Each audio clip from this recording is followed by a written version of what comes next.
ഇനി നമ്മൾ പറയാനുള്ളത്, വിശദീകരിക്കാനുള്ളത്, വഅലൽ മൗലൂദി ലഹു റിസ്ഖുഹുന്ന വ കിസ്വത്തുഹുന്ന ബിൽ മഅറൂഫ് എന്നാണ്. വഅലൽ മൗലൂദി ലഹു റിസ്ഖുഹുന്ന വ കിസ്വത്തുഹുന്ന ബിൽ മഅറൂഫ്. വഅലൽ മൗലൂദി ലഹു, ഇവിടെ അൽ മൗലൂദു ലഹു എന്നതിന് ഞാനിത് പരിഭാഷപ്പെടുത്തുമ്പോൾ പറഞ്ഞ അർത്ഥം കുട്ടിയുടെ പിതാവ് എന്നാണ്. വഅലൽ മൗലൂദി ലഹു, കുട്ടിയുടെ പിതാവിൻ്റെ ബാധ്യതയാണ് എന്ത്? റിസ്ഖുഹുന്ന വ കിസ്വത്തുഹുന്ന ബിൽ മഅറൂഫ്, മുലയൂട്ടുന്ന ഉമ്മമാർക്ക് മാന്യമായ രീതിയിൽ ഭക്ഷണവും വസ്ത്രവും നൽകുക എന്നത്. സുബ്ഹാനല്ലാഹ്, അല്ലാഹു സുബ്ഹാനഹു തആലാൻ്റെ കലാമാണ് ഖുർആൻ. ഞാൻ ആ ഹൗല് വിശദീകരിച്ചപ്പോൾ പറഞ്ഞല്ലോ, അതിലേറെ പുതുമയാണ് വഅലൽ മൗലൂദി ലഹു എന്ന് പറഞ്ഞത്. വഅലൽ വാലിദി എന്നല്ലല്ലോ പറഞ്ഞത്, ആണോ? അങ്ങനെയല്ലേ പറയാൻ നല്ലത്. കാരണം ഇപ്പുറത്ത് വാലിദാത്ത് എന്നാണല്ലോ പറഞ്ഞത്. മാതാക്കളെക്കുറിച്ച് പറഞ്ഞപ്പോൾ വാലിദാത്ത് എന്ന് പറഞ്ഞു. മാതാക്കളെക്കുറിച്ച് പറയുമ്പോൾ വാലിദാത്ത് എന്ന് പറയുമ്പോൾ, പിതാക്കളെക്കുറിച്ച് പറയുമ്പോൾ വാലിദ് അല്ലെങ്കിൽ വാലിദൂൻ എന്നല്ലേ പറയേണ്ടത്. അതിന് പകരം പറഞ്ഞ പദം വഅലൽ മൗലൂദി ലഹു എന്നാണ്. ആർക്കാണ് ഈ കുഞ്ഞ് ജനിച്ചത്? അവൻ. സുബ്ഹാനല്ലാഹ്, പിതാവ് എന്ന് പറയാതെ അങ്ങനെ പറഞ്ഞത് എന്തിനാണ് അള്ളാഹു അങ്ങനെ ഒരു പദം ഉപയോഗിച്ചത്? അതൊക്കെ അത്ഭുതമാണ് യഥാർത്ഥത്തിൽ. ഒരു പിതാവിൻ്റെ ഉള്ളിലുള്ള പിതൃസ്നേഹം അണപൊട്ടി ഒഴുകണം. അത് ഒഴുകാൻ വേണ്ടിയുള്ള വാക്കാണിത്. ഇതെൻ്റെ മോനാ, എൻ്റെ കുഞ്ഞാ, എൻ്റെ ബീജമാണ്, പ്രസവിച്ചത് അവളാണെന്ന് മാത്രം, അത്രയേ ഉള്ളൂ. എൻ്റെ ബീജം അവളുടെ പാത്രത്തിലായിരുന്നു എന്ന് മാത്രം. ഇതെൻ്റേതാണ്, അതാണ്. അപ്പോൾ പിതാവ് ഓർക്കണം ഇതെൻ്റേതാണ് എന്ന്. അതിനാണ് വഅലൽ മൗലൂദി ലഹു എന്ന് പറഞ്ഞത്. പിതാവിലേക്കാണ് മക്കൾ ചേർത്ത് പറയേണ്ടതല്ലാതെ ആരിലേക്കല്ല, മാതാക്കളിലേക്കല്ല. നോക്കൂ, നമ്മൾ ചിന്തിക്കേണ്ടത് വീണ്ടും അള്ളാഹുവിൻ്റെ റഹ്മത്തിനെ കുറിച്ചാണ്, അള്ളാഹുവിൻ്റെ കാരുണ്യത്തെക്കുറിച്ചാണ്. അള്ളാഹുവിൻ്റെ കാരുണ്യത്തിൻ്റെ ഭാഗമായി അള്ളാഹു മാതാക്കളോട് വസിയ്യത്ത് ചെയ്തു, എന്ത്? മുലയൂട്ടലിനെ കുറിച്ച്. അതുപോലെ ആരുടേതാണോ കുഞ്ഞ്, ആരാണോ കുഞ്ഞിൻ്റെ പിതാവ്, അവനോടുള്ള വസിയ്യത്ത് എന്താ? ഈ നിൻ്റെ കുഞ്ഞിന്, അതാണ്, അവളുടെ കുഞ്ഞിനല്ല. അങ്ങനെ ആരും വിചാരിക്കരുത്. കുഞ്ഞ് മാതാവിൻ്റേതല്ല, പിതാവിൻ്റേതാണ്. നിൻ്റെ കുഞ്ഞിന് വേണ്ടി മുലയൂട്ടുന്നവൾ, അവൾ നിൻ്റെ ഇണയല്ല ഇപ്പോൾ, അവൾ നിനക്ക് വേണ്ടി മുലയൂട്ടുകയാണ്. അപ്പം അതുകൊണ്ട് എന്ത് ചെയ്യണം? എന്താണ് നിൻ്റെ ബാധ്യത? അതാ പറഞ്ഞത് റിസ്ഖുഹുന്ന വ കിസ്വത്തുഹുന്ന, അത് നിൻ്റെ ബാധ്യതയാണ്.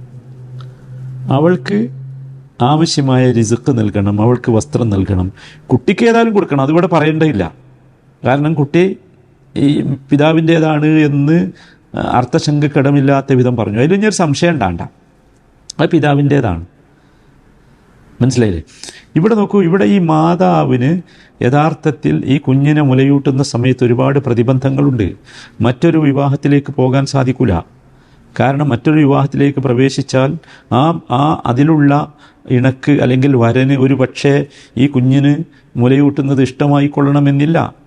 അപ്പോൾ അതൊക്കെ മാറ്റിവെച്ച് ഈ മാതാവ് നിൻ്റെ കുഞ്ഞിന് മുലയൂട്ടുകയായതുകൊണ്ട് വഅലൽ മൗലൂദി ലഹു റിസ്ഖുഹുന്ന വ കിസ്വത്തുഹുന്ന, റിസ്ഖും കിസ്വത്തും, അവർക്ക് ഉപജീവനം നൽകേണ്ടത്, അവർക്ക് ആ സ്ത്രീക്ക് വസ്ത്രങ്ങൾ നൽകേണ്ടത്, ആവശ്യമായ പരിചരണങ്ങൾ നൽകേണ്ടത് ഒക്കെ നിൻ്റെ ബാധ്യതയാണ്, പിതാവിൻ്റെ ബാധ്യതയാണ് എന്നർത്ഥം.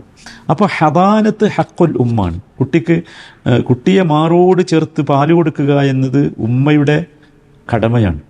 അതുപോലെ പിതാവിൻ്റെ കടമയാണ് ഈ ഉമ്മയ്ക്ക് വേണ്ട കാര്യങ്ങൾ ചെയ്തു കൊടുക്കുക എന്നത്. സുബ്ഹാനല്ലാഹ്, അത് നമ്മൾ ശരിക്കും മനസ്സിലാക്കണം. എന്നിട്ട് അതെങ്ങനെയാണ് ചെയ്യേണ്ടതെന്ന് കൂടി പറഞ്ഞു. അതാണ് വലിയ അത്ഭുതം. ബിൽ മഅറൂഫ്, മഅറൂഫ് അനുസരിച്ച്. ഈ മഅറൂഫിനാണ് ഞാനിവിടെ മാന്യമായ എന്നർത്ഥം പറഞ്ഞത്. മാന്യമായ രീതിയിലായിരിക്കണം. മാന്യമായത് എന്ന് പറഞ്ഞാൽ എന്താ? ഈ മുലയൂട്ടുന്ന വിവാഹമുക്തക്ക് നൽകേണ്ട ഭക്ഷണ വസ്ത്ര അതിൻ്റെ ഗുണം അല്ലെങ്കിൽ അതിൻ്റെ അളവ്, അത് രണ്ടുപേരുടെയും പരിസ്ഥിതിയുടെയും ജീവിത നിലവാരത്തിൻ്റെയും അടിസ്ഥാനത്തിൽ തീരുമാനിക്കണം. അതാണ് മഅറൂഫ് എന്ന് പറഞ്ഞാൽ. അതിന് ഇത്ര പൈസ എന്ന് അല്ലെങ്കിൽ ഇത്ര എന്ന് ഒറ്റ വാക്കിൽ അള്ളാഹ്ക്ക് പറയാൻ പറ്റില്ല. ഓരോ ആളുകളുടെയും ജീവിത നിലവാരം അതാണ് ലൈഫ് സ്റ്റാൻഡേർഡ് അനുസരിച്ചാണ് അത് തീരുമാനിക്കേണ്ടത് എന്നർത്ഥം. സുബ്ഹാനല്ലാഹ്, അത് നമ്മൾ ശരിക്കും മനസ്സിലാക്കണം. മനസ്സിലായി? അത് സ്വാഭാവികമായി സ്ഥലത്തിനനുസരിച്ച്, നാടിനനുസരിച്ച്, കാലത്തിനനുസരിച്ച്, കുടുംബത്തിനനുസരിച്ചൊക്കെ എന്താണ്ടാവും, വ്യത്യാസം ഉണ്ടാവും. ഇവിടെ നമുക്കൊരു കാര്യം കൂടി നമ്മൾ ആലോചിക്കണം. ഇവിടെ മാതാവിനോട് ആണ് അള്ളാഹു ആദ്യമായി ശിശുവിനെക്കുറിച്ച് വസിയ്യത്ത് ചെയ്യുന്നത്. ശിശുവിനെ ശുശ്രൂഷിക്കേണ്ട, സംരക്ഷിക്കേണ്ട ബാധ്യത നിനക്കാണ്. പിന്നെയാണ് എന്ത് പറഞ്ഞ്? പിതാവിനോട് പറഞ്ഞു. മനസ്സിലായി? അപ്പോൾ ഇതിൽ നിന്ന് മാതാക്കളൊരു കാര്യം മനസ്സിലാക്കണം. മാതാക്കൾക്കാണ് ശിശുവിനോട് ഈ ശൈശവത്തിലുള്ള സമയത്ത് പിതാവിനേക്കാൾ ഉത്തരവാദിത്തമുള്ളത് മാതാക്കൾക്കാണ്. മനസ്സിലായില്ലേ? അതുകൊണ്ട് തന്നെയാണല്ലോ മക്കളോട് മാതാവിനെയാണ് സ്നേഹത്തിൻ്റെയും കാരുണ്യത്തിൻ്റെയും നന്മയുടെയും ബിറുൽ വാലിദിൻ്റെയും ഒക്കെ കാര്യത്തിൽ മുന്തിക്കാൻ പറഞ്ഞത് മാതാവിനെയാണ്. അത് എന്തുകൊണ്ടാണെന്ന് വെച്ചാൽ ഇതാണ് കാരണം. സുബ്ഹാനല്ലാഹ്. ഓക്കെ, എന്നിട്ട് പറയുന്നു ലാ തുകല്ലഫു നഫ്സുൻ ഇല്ലാ ഉസ്അഹാ. ലാ തുകല്ലഫു നഫ്സുൻ ഇല്ലാ ഉസ്അഹാ. ലാ തുകല്ലഫു, നിർബന്ധിക്കാൻ പാടില്ല, ബാധ്യത ചുമത്താൻ പാടില്ല, നഫ്സുൻ ഒരാൾക്കും, ഇല്ലാ ഉസ്അഹാ അവരുടെ കഴിവിൽപ്പെട്ടതല്ലാതെ, അവരുടെ കഴിവിൽ കവിഞ്ഞ ബാധ്യത ചുമത്തരുത്. നോക്കൂ, അതിൻ്റെ അള്ളാഹു നിശ്ചയിച്ച ആ ബാലൻസിങ് രീതി എന്താണെന്ന് ചോദിച്ചാൽ, ഈ പുരുഷൻ ഒരു ദരിദ്രനാണെന്ന് വെക്കുക, അയാൾക്ക് ഒരുപാട് കൊടുക്കാൻ കഴിയില്ല. അപ്പോൾ എന്ത് ചെയ്യാൻ പാടില്ല? ഈ സ്ത്രീ അനാവശ്യമായ ആവശ്യങ്ങൾ ഉന്നയിക്കാൻ പാടില്ല, ഒരുപാട് ആവശ്യങ്ങൾ ഉന്നയിക്കാൻ പാടില്ല. മനസ്സിലായില്ലേ? ഒരിക്കലും പാടില്ല. ഒരു പക്ഷേ ഈ സ്ത്രീ വലിയ സമ്പന്നയായിരിക്കാം, വലിയ തറവാട്ടിൽ ജീവിച്ചവളായിരിക്കാം, നല്ല വസ്ത്രങ്ങൾ, നല്ല രീതിയിൽ നല്ല ഭക്ഷണമൊക്കെ കഴിക്കുന്നവരായിരിക്കാം. പക്ഷേ എന്ത് ചെയ്യണം? പുരുഷൻ്റെ കാര്യം കൂടി നോക്കണം. അതുകൊണ്ടാണ് ലാ തുകല്ലഫു നഫ്സുൻ ഇല്ലാ ഉസ്അഹാ എന്ന് പറഞ്ഞത്. കഴിവിൽപ്പെട്ടതേ നിർബന്ധിക്കാൻ പാടുള്ളൂ. അത് ശരിക്കും നമ്മൾ മനസ്സിലാക്കേണ്ട വളരെ പ്രധാനപ്പെട്ട ഒരു കാര്യമാണ്. അതൊക്കെ എന്തുകൊണ്ടാണെന്ന് വെച്ചാൽ പരസ്പരം ഉണ്ടാകേണ്ടത് സംതൃപ്തിയാണ് എന്നതുകൊണ്ടാണ്. മനസ്സിലായില്ലേ? അത് സൂറത്ത് തലാഖിലെ 65-ാമത്തെ അധ്യായം 7-ാമത്തെ വചനത്തിൽ ഒന്നുകൂടി അള്ളാഹു വിശദീകരിക്കുന്നുണ്ട്. ലിയുൻഫിഖ് ദൂ സഅതിൻ മിൻ സഅതിഹി വമൻ ഖുദിറ അലൈഹി റിസ്ഖുഹു ഫൽയുൻഫിഖ് മിമ്മാ ആതാഹുല്ലാഹ് ലാ യുകല്ലിഫുല്ലാഹു നഫ്സൻ ഇല്ലാ മാ ആതാഹാ സയജഅലുല്ലാഹു ബഅദ ഉസ്രിൻ യുസ്റാ. 7-ാമത്തെ വചനമാണ്. ലിയുൻഫിഖ് ദൂ സഅതിൻ മിൻ സഅതിഹി, കഴിവുള്ളവൻ തൻ്റെ കഴിവിൽ നിന്ന് ചെലവിന് കൊടുക്കട്ടെ.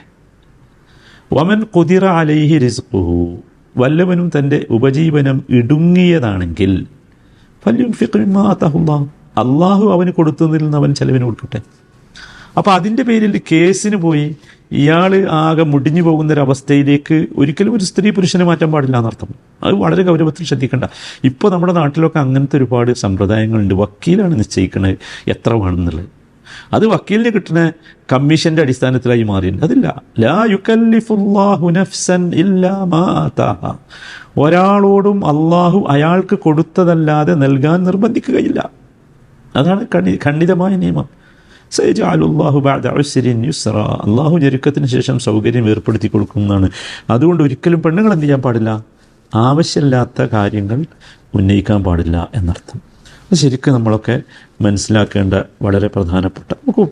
നമുക്ക് ഒരു കാര്യം നമ്മൾ മനസ്സിലാക്കേണ്ടത്, ഒരിക്കലും ഈ തലാഖിന് ശേഷം അവർ തമ്മിലുള്ള ബന്ധം വഷളാകണമെന്നല്ല ഇസ്ലാം ആഗ്രഹിക്കുന്നത്. അത് വളരെ ആരോഗ്യകരമായ ബന്ധമാകണം. അതുകൊണ്ടാണ് അങ്ങനെ പറഞ്ഞത്. ഇനി ലാ തുദാറ വാലിദത്തുൻ ബിവലദിഹാ വലാ മൗലൂദുൻ ലഹു ബിവലദിഹി. ലാ തുദാറ വാലിദത്തുൻ, ഒരു മാതാവും ദ്രോഹിക്കപ്പെടരുത് ബിവലദിഹാ, അവളുടെ കുട്ടിയുടെ പേരിൽ. ഒരു മാതാവും അവളുടെ കുട്ടിയുടെ പേരിൽ ദ്രോഹിക്കപ്പെടരുത്. ലാ തുദാറ. നോക്കൂ, സത്യത്തിൽ ഇവിടെ എന്താണ് ഇത് ഒരു അള്ളാഹു സത്യത്തിൽ ഈ ഇണകൾക്കിടയിൽ അള്ളാഹു നിശ്ചയിച്ചിട്ടുള്ള ആ കാരുണ്യത്തിൻ്റെ വിശാലതയാണ്. ഇവിടെ ഉമ്മയുടെയും ഉപ്പയുടെയും ഭാഗത്ത് നിന്ന് കുട്ടിക്ക് കിട്ടേണ്ട സംരക്ഷണത്തെക്കുറിച്ച്, പരിപാലനത്തെക്കുറിച്ചൊക്കെ ഭംഗിയായി പറഞ്ഞിട്ട് പറയണം. ലാ തുദാറ വാലിദത്തുൻ ബിവലദിഹ. ഒരിക്കലും ഈ ഉമ്മ ഈ കുട്ടിയുടെ പേരിൽ എന്താകാൻ പാടില്ല? ദ്രോഹിക്കപ്പെടാൻ പാടില്ല, പീഡിപ്പിക്കപ്പെടാൻ പാടില്ല. എന്ന് വെച്ചാൽ എന്താ? ഇപ്പം തിരിച്ചും അടുത്ത വാചകം കൂടി പറഞ്ഞിട്ട് വരാം. അടുത്ത വാചകം എന്താ? വലാ മൗലൂദുൻ ലഹു ബി വലദിഹി. മൗലൂദുൻ ലഹു എന്ന് പറഞ്ഞാൽ പിതാവാണ്, നമ്മൾ നേരത്തെ വിശദീകരിച്ചല്ലോ. വലാ മൗലൂദുൻ ലഹു ബി വലദിഹി, ഒരു പിതാവും സ്വന്തം കുട്ടിയുടെ പേരിൽ ദ്രോഹിക്കപ്പെടരുത്. അങ്ങോട്ടും ഇങ്ങോട്ടും പാടില്ല എന്ന് വെച്ചാൽ എന്താ? ഉദാഹരണം, ഒരു ഉമ്മ, ഈ മാതാവ് പറയാണ്, ഈ സന്ദർഭം ചൂഷണം ചെയ്തിട്ട് പറയാണ്, എനിക്ക് ഇത്ര കിട്ടാതെ ഞാൻ മുലയൂട്ടൂല. കൊടുക്കാൻ പറ്റാത്ത, ഈ പുരുഷന് കൊടുക്കാൻ പറ്റാത്ത ഒരു കടുപ്പുള്ള സംഖ്യ പറഞ്ഞു. അപ്പോൾ എന്താ ഇവിടെ ചെയ്യുന്നത്? മാതാവ് ഇവിടെ ഈ ഭർത്താവിനെ, തലാഖ് ചെയ്ത ഭർത്താവിനെ ബുദ്ധിമുട്ടിക്കാണിച്ചിന്. തിരിച്ചു ഞാനൊന്നും തരൂല, കിട്ടുമെങ്കിൽ മേടിച്ചോ, അതും പാടില്ല, അതൊന്നും പാടില്ല. അത്തരത്തിലുള്ള ഒരു ദ്രോഹവും മാതാവിനോ അല്ലെങ്കിൽ പിതാവിനോ ഈ കുഞ്ഞു മുഖേന ഉണ്ടാകാൻ പാടില്ല. കാരണം അതൊക്കെ വലിയ പ്രശ്നമാണ്, അതൊക്കെ വലിയ പ്രശ്നമാവും. അതുകൊണ്ടാണ് ഇത് പാടില്ല എന്ന് പറയുന്നത്. മനസ്സിലായി? അത് നമ്മൾ ശരിക്കും മനസ്സിലാക്കേണ്ട വളരെ പ്രധാനപ്പെട്ട ഒരു സംഗതിയാണ്. പിന്നെ വഅലൽ വാരിസി മിസ്ലു ദാലിക്. വാരിസ് എന്ന് പറഞ്ഞാൽ അനന്തരാവകാശിയാണ്. വഅലൽ വാരിസി മിസ്ലു ദാലിക്. അപ്പം മുലയൂട്ടുന്നവളോട് കുട്ടിയുടെ പിതാവിനുള്ള അതേ ബാധ്യത അയാളുടെ അനന്തരാവകാശിക്കുമുണ്ട്. വഅലൽ വാരിസി, അനന്തരാവകാശിക്കുണ്ട്. മിസ്ലു ദാലിക്, അതുപോലെയുള്ളത് എന്ന് പറഞ്ഞാൽ എന്താ? ഈ മുലയൂട്ടുന്ന സ്ത്രീയോട് എന്താണോ ഈ കുട്ടിയുടെ പിതാവിനുള്ളത് അതേ ബാധ്യത ആർക്കുണ്ട്? വാരിസിനുണ്ട്. വാരിസ് എന്ന് പറഞ്ഞാൽ നോക്കൂ, ഇതെന്തുകൊണ്ട് വാരിസ് എന്ന് പറഞ്ഞാൽ ഇവിടെ ആരാ? ഈ കുട്ടിയുടെ പിതാവുണ്ടല്ലോ, ആ പിതാവിൻ്റെ അനന്തരാവകാശി എന്ന് വെച്ചാൽ കുട്ടിയുടെ പിതാവ് പെട്ടെന്ന് മരിച്ചു നിൽക്കാം. ഉദാഹരണം, ഈ മുലകുടി ബന്ധം തീരുന്നതിന് മുമ്പ്, മുലയൂട്ടുന്ന സമയം കഴിയുന്നതിന് മുമ്പ് മരിച്ചു എന്ന് വെക്കാം. അപ്പോൾ അങ്ങനെയാണെങ്കിൽ ഈ കുട്ടി വഴിയാധാരാകാൻ പാടില്ല. അപ്പോൾ അനന്തരാവകാശികൾ സ്വത്ത് ഒരുക്കുമല്ലോ. സ്വത്ത് ഒരുക്കുമ്പോൾ അനന്തരാവകാശികൾ മനസ്സിലാക്കണം, ഈ പെണ്ണിനുള്ള കാര്യങ്ങൾ ചെയ്യേണ്ടത് ഞങ്ങളാണ് എന്ന്. അതാണ് വഅലൽ വാരിസി മിസ്ലു ദാലിക്. സുബ്ഹാനല്ലാഹ്. നോക്കൂ, അല്ലാഹു സുബ്ഹാനഹു വ തആല ഈ മുല കുടിക്കുന്ന കുട്ടിയോട് കാണിക്കുന്ന കാരുണ്യം. ആ കുട്ടിൻ്റെ ഉപ്പ മരിച്ചാൽ പോലും ആ കുട്ടിക്ക് ദമാനാണ്. ആ കുട്ടിക്ക് എന്ത് വേണം? ഇത് കിട്ടണം. മനസ്സിലായില്ലേ? എന്താണോ പിതാവ് ചെയ്തിരുന്നത് അതേപോലെ ചെയ്യും. ഇതൊക്കെ അള്ളാഹുവിൻ്റെ റഹ്മത്താണ്. സുബ്ഹാനല്ലാഹ്, അള്ളാഹുവിൻ്റെ റഹ്മത്താണ്, അള്ളാഹുവിൻ്റെ കാരുണ്യമാണ്. അള്ളാഹുവിൻ്റെ കാരുണ്യം സുബ്ഹാനല്ലാഹ് നിറഞ്ഞൊഴുകാനുള്ള ആലോചിച്ചു സഹോദരന്മാരെ. മനസ്സിലാക്കാനുള്ള തൗഫീഖ് അള്ളാഹു നൽകട്ടെ.